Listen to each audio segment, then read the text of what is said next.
This screencast is on a negative externality, which is also known as a social cost. The same thing here about the externality and the different things that we need to get out of the screencast. One, you need to understand what the definition is. Two, you need to remember that whenever you're talking about a negative externality, you're talking about an over-allocation of resources. The only way to deal with a negative externality is to tax the producer. And then the last thing is being able to recognize where the dead weight loss is when we're talking about the negative externality. So definition-wise, for a negative externality, it's a cost that an individual or firm puts on somebody else, and they didn't even pay for that good. So, for example, a negative externality I had at school when I was at York was that there were these teenagers driving by, and the music was blaring, and it was that thumping sound as we're sitting there at a red light.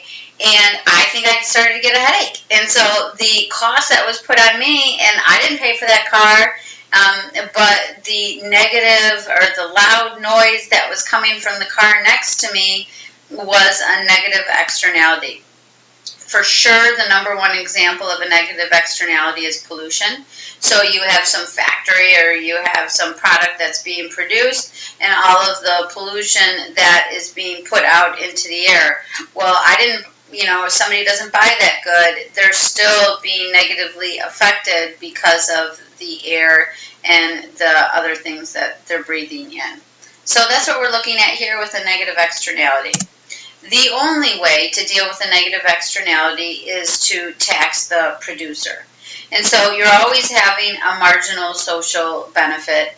You have this marginal private cost, but then you tax the producer because you're taking into account the external costs that are put on society. And so that's what this marginal social cost is. It's dealing with the marginal private costs that go on with what it takes in order to make the good, in addition to the external costs that are placed on society, and that is both of them. So you can see the size of the tax here, and we can look at that. You have then here a reduction in the quantity. So when we're looking here at the market quantity, we're looking at the amount that will be produced by the producer if only they're having to take into their private costs, into account their private costs. But then with the tax here, we have the social cost that's placed in, and so you deal with this over-allocation of resources by reducing the quantity. Again, we really don't get into prices when we're talking about the externalities. However, when you look at the tax, I guess then you could be taking into account the change there. Obviously, we have here this deadweight loss, because if the government doesn't step in and do something, then you're going to have this extra cost placed on consumers and producers, and that's what this deadweight loss is here. And so you want to be able to recognize where you find the deadweight loss that's associated with it. So when we're dealing with negative externalities, you can only tax the producer. It would be too hard to tax the consumer. Like I always take, for example, if you were to talk about cigarettes, are they going to go to each person's door and knock on it and be like, hey, how many cigarettes have you smoked today?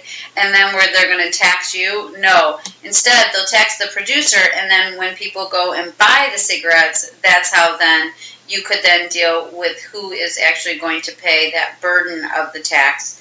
But that's not the stuff that's really discussed here. When we're dealing with externalities, the burden of the tax, or the excise amount of it. Instead, you're just looking at the fact that the producer is getting taxed. It's decreasing the quantity because there's this over-allocation of resources. You need to be able to turn a demand and a supply curve into the marginal social benefit, the marginal private cost, and then that second supply curve is the marginal social cost that goes along with it.